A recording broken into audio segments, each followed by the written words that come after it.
incredibly well together? Part of it is this word that he and I got so allergic to because everybody asked us about chemistry. We would like wait. We'd wait for someone to say chemistry, and the truth is that was just there. We had a comfort with each other. We made each other laugh. We had the same sensibility and the same vision for what we wanted the show to be. We felt fiercely protective over each other. We got to know each other. It was a crazy amount of time to spend with somebody. I mean, it was crazy. Yeah. Paul comes from a comedy background. How much improvisation was there between the two? You know, he also, though, I feel like I just have wanted to say, he also studied with Larry Moss. He's an actor, and I always knew that I was working with an actor. He thinks like an actor. Yeah. He prepares like an actor. Yeah, so it wasn't, yeah, it wasn't like working with someone who has done stand-up who's got quite a knack for seeming natural. This is an actor. There's a show that not only contained, but was, in its entirety, the most remarkable single-shot tour de force, in my opinion, in the history of dramatic or comedic television. Directed by my dad. Directed by your father. It was called The Conversation. It was the unbroken, uninterrupted two-shot of you and Paul outside your bedroom in the episode called The Conversation. It went on for 20 minutes without a cutaway, without a commercial. The two of you were up there outside the door of your bedroom. Why were you outside that door? One of my very best girlfriends was struggling with getting her newborn baby to sleep through the night. And the Ferber method of go and visit your baby and let your baby cry was ripping her to shreds psychically. And I, like any good performer, said, I'm going to make a show about that. And we were all talking about that, as we do, and Victor Levin, who was running our show at that point, decided to write this episode. And we had talked about wanting to do a show in one shot, and this suddenly seemed like the perfect opportunity. So it was the two of us outside the baby's room trying to handle her crying. And we did it in one take. And if anything had gone wrong, you would have had to stop and begin again. The beginning. Was it one take? It was. Feels so good. Really? I feel like I might be sick. Oh boy. Why did you let me eat that? Can I just say something? I think it may not be the licorice. Well, then what? I don't think that you're actually such a big fan of listening to your daughter cry all night. Come on. Can I ask you a question? What is your gut telling you to do right now? It's telling me that it's up to me to teach her some self-reliance. Yeah, what's your gut? What is your gut telling you? It's telling me that it's up to me to help her be independent and to give her some... What about your gut? What is your gut? What is your gut telling you to do right now? It's telling me to go in there and pick her up and to hold her right now before we hurt her any more than we already have. Thank you. Wait. What? Listen to that. Oh, my God. She's sleeping. She fell asleep. It's over. In 1996, you played the lead in an action-adventure film that came close to fulfilling one of the dreams of my life, which is to see a tornado with my very own eyes.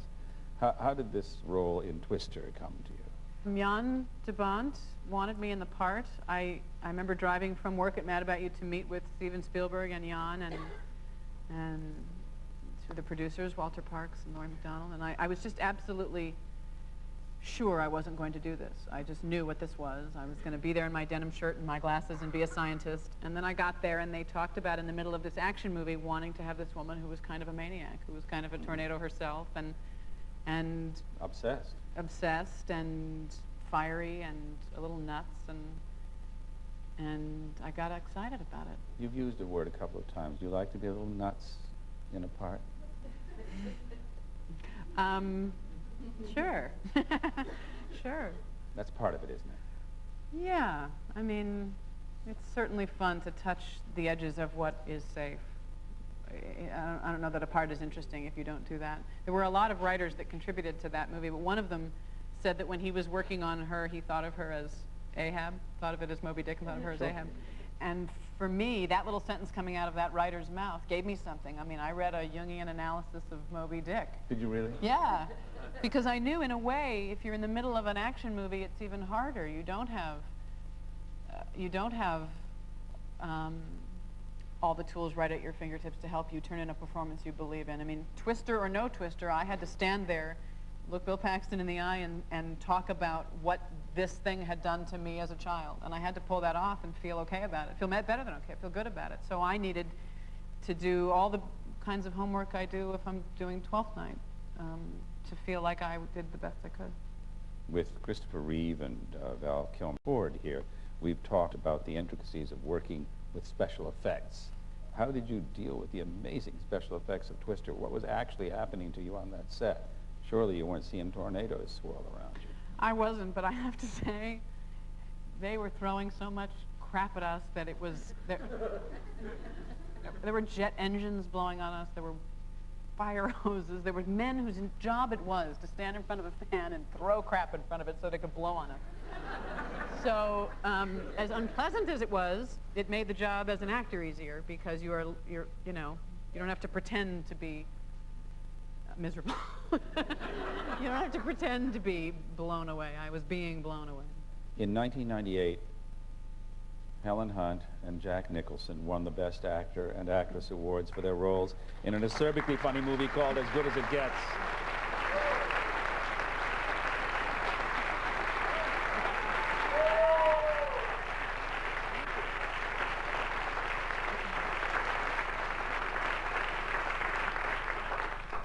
How did that role come to you, Helen? It didn't come to me. I went after it like a nut. Did you? It was like The Water Dance. I felt that for the first time since I read The Water Dance. It was structured in a way that other movies hadn't been, and I was just moved by the story. And I remember calling my agent going, any chance? Probably not. And it wasn't set up anywhere. And a year or so went by, and then I heard, yes, now Jim has completely rewritten it, and it's Jack Nicholson. And it was like exquisite torture because I thought, I want to be in that, and I have no chance. I'm too young. I'm not going to get that part. But I also knew that I can handle losing anything, but a part in particular if I feel like I've done everything I can do, and if I don't, I really am tortured. So I got an audition, and Twister had just come out, which was this big hit, and I think what actually happened is that the studio, which was Columbia, they produced Mad About You, and they were producing As Good as It Gets, I think sort of made Jim see me. And I came in, and he was very nice, but I did get a sense that was like, hello, and hope this is an entertaining 10 minutes, because this is not the girl who's going to end up in this movie. And I knew I would have to read. I knew, nobody said that, but I knew this man was not going to give me this part unless I auditioned. And so I volunteered that. And I started to audition with, I think, the first scene Jack and I have in the movie. And I just saw Jim kind of go, would somebody get a camera? Is there a video? He sort of woke up a little bit. And then he had me sit down with Jack for a minute to see what that would be like. And it was just this it was chemistry, but it was very odd. Like the two more different people, and yet both of us came from the same place. We came from acting class. So I assumed I would be on the same wavelength as Jim, and then this icon called Jack Nicholson was going to walk in. And the truth is, Jim's brain works like nothing I have ever known. And Jack and I were going, yeah, we just need to know if it's been a week or a day since they've seen each other. If we can get that out of you. and he said, you're two actors that I've entrusted with this movie. So I know like his brain doesn't work in that linear way. He literally said, I know it's important. Ask it again. We go, has it been a day or a week? Because that changed everything for how we play these scenes. So anyway, he finally, I think he wanted to give me the part, but he was scared to give me the part, because what if he was making a movie where the ages were wrong? And so finally he asked if I would screen test, and I said I didn't think I should. I said, I feel like I've done the best I can do, and you need to be sure. I don't want to be in the movie and not have you be sure. So think about it over the weekend before I go torture my television schedule and my friends and Paul Reiser and make this unworkable thing workable, that I could do both things at once. And he called me on a Sunday and said, you have the part. God. Yeah. Did you do any special preparation for this? I did a lot. I decided maybe she should have a little bit of a Brooklyn something in her speech, so I worked with a guy named Robert Easton, who I've worked with a few times, who helped me a lot. Called